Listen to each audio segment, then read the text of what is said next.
माधव और कौशल्या पति पत्नी थे और वे एक छोटे से गांव में रहते थे। परंतु पिछले कुछ 10 सालों से उनके घर कोई भी बच्चा नहीं हुआ था और गांव वाले अक्सर ही उनको इस बात पर लेके काफी कुछ सुनाते रहते थे। अरे बहन, तुम यहाँ क्या कर रही हो? दूर रहो मेरी बेटी से। तुम तो बांझ हो और तुम्हारी परछाई से मेरी बहू पर बुरा असर होगा। कौशल्या उदास होकर वहां से एक गांव के रास्ते से जंगल में चली जाती है और वहां उसे किसी साधु की एक कुटिया नजर आ रही होती है और वहां से एक बच्चे की रोने की आवाज आती है। जब बच्चे की आवाज सुनी तो कौशल्या भागी भागी उस कुटिया की ओर चली जाती है। अरे दैया, ये तो बच्चा है और इसको यहाँ किसने रखा होगा? अगर किसी जानवर ने इसे देख लिया वो तो इसे खा जाएगा। जब कौशल्या उस बच्चे को उल्टा कर कर देखती है तो वो हैरान हो जाती है क्योंकि वो बच्चा हद से भी ज्यादा बदसूरत था। और अचानक पीछे से ऋषि जी आते हैं। तुम कौन हो? यहाँ क्या कर रही हो? मैं यहाँ से गुजर रही थी और जब मैंने इस बच्चे की आवाज सुनी तो मैं भागी भागी यहाँ आ गई। ये आपकी बच्ची है? नहीं पुत्री, ये तो मैं नदी के किनारे पानी लेने गया था जब कोई इसे यहाँ रख कर चला गया। तो अचानक ही कौशल्या के दिमाग में एक बात आती है कि मैं इस बच्ची को गोद ले लेती हूँ क्योंकि 10 सालों से उसके घर किसी बच्चे की पुकार की आवाज नहीं सुनी थी। ऋषि जी, मेरे पिछले 10 सालों से कोई भी बच्चा नहीं हुआ है और इसी वजह से मुझे गांव में सब बांझ कहकर बुलाते हैं। क्या मैं इस बच्ची को गोद ले सकती हूँ? पुत्री, तुम इसे गोद तो ले सकती हो, पर तुम्हें मुझे वादा करना होगा कि इस बच्ची को कभी भी तुम दुखी नहीं करोगी और जरूरी बात, कभी भी इस बच्ची की आंखों में से आंसू नहीं निकलना चाहिए, वरना अनर्थ हो जाएगा। और ये शीशा तुम अपने पास रखो और इस शीशे को तुम ऐसी जगह पर रखना जहाँ इसे कोई भी देख ना सके और ये किसी के भी हाथ में नहीं लगना चाहिए और इस बात को तुम्हें किसी को भी नहीं बताना है। जी ऋषि जी, मैं इस बात का ध्यान रखूंगी कि मैं इस बच्ची की आंखों में से कभी भी आंसू नहीं आने दूंगी और इस शीशे को मैं एक ऐसी जगह रखूंगी जहां इसे कोई भी नहीं ढूंढ पाएगा। कौशल्या उस बच्चे को लेकर वहां से घर आ जाती है और घर पर आकर अपने पति माधव को सब बात बताती है, जिसकी वजह से अब माधव और कौशल्या के घर पर एक खुशी ने कदम रखा था क्योंकि उस बच्चे के वजह से उन दोनों में होने वाली अनबन और उन दोनों में प्यार भी बढ़ने लगा था। समय धीरे धीरे बीतता गया। माधव और कौशल्या ने उस बच्चे का नाम सरस्वती रख दिया, परंतु सुंदर ना होने के कारण कोई भी गांव का बच्चा उसके साथ नहीं खेलता था और ना ही उनके माता पिता अपने बच्चों को सरस्वती के साथ कहीं जाने देते थे। माँ, पिताजी, मेरे साथ तो कोई भी नहीं खेलता। मैंने कभी भी किसी बच्चे को अपने घर पर नहीं आते देखा।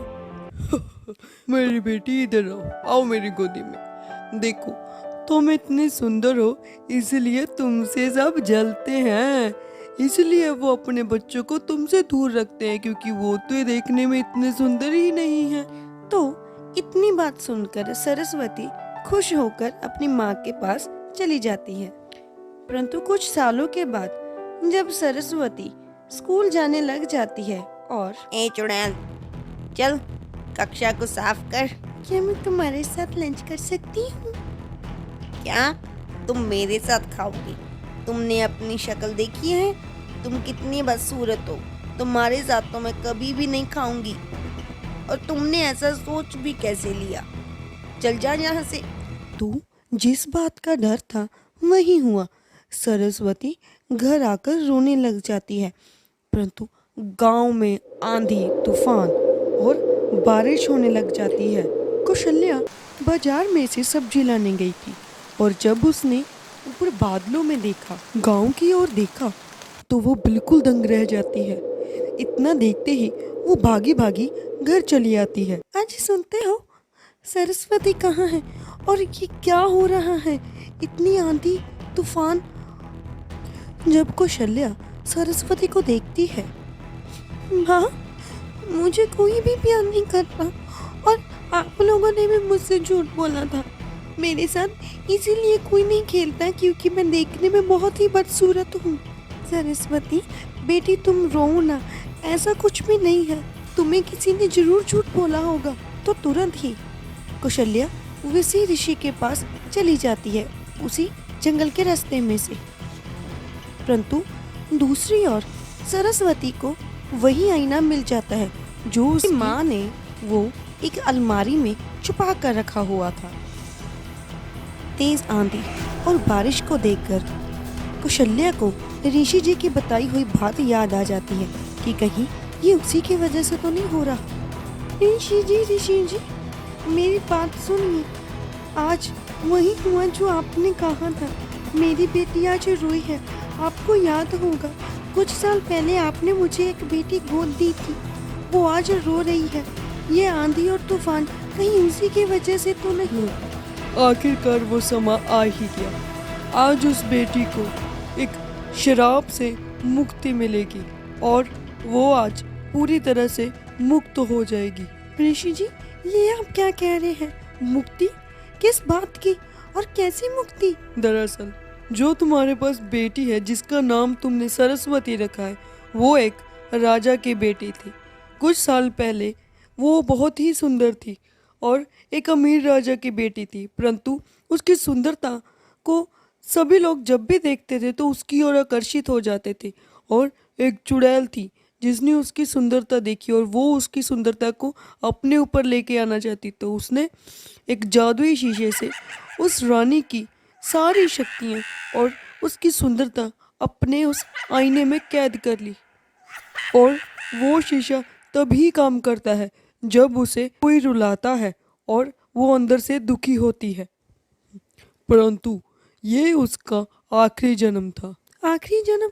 इसका मतलब अब सरस्वती हमारे साथ नहीं रहेगी और अब वो कहाँ चली जाएगी?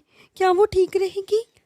तुम चिंता मत करो पुत्री, ये उसका आखिरी जन्म तो जरूर था, परंतु उसको कुछ नहीं होगा।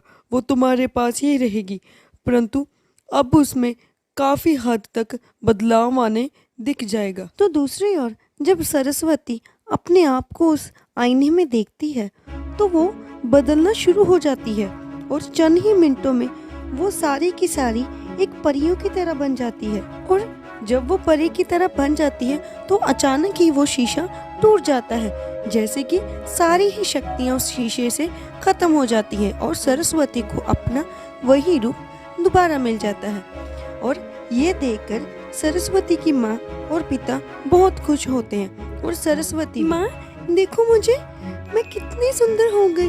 और ये कैसे हुआ? ये आईना क्यों टूट गया? बेटा ये तुम्हारा नरक का आईना था जो आज टूट चुका है और अब तुम्हें बिल्कुल भी रोने की आवश्यकता नहीं है। सरस्वती के माता पिता और सरस्वती अब खुशी खुशी से रहने लग जाते हैं। तो कैसी लगी आपको ये कहानी? ऐसी और कहानियाँ देखनी है तो हमारे चैनल को कर लीजिए सब्सक्राइब और बेल आइकन पर क्लिक करना बिल्कुल मत भूलिए।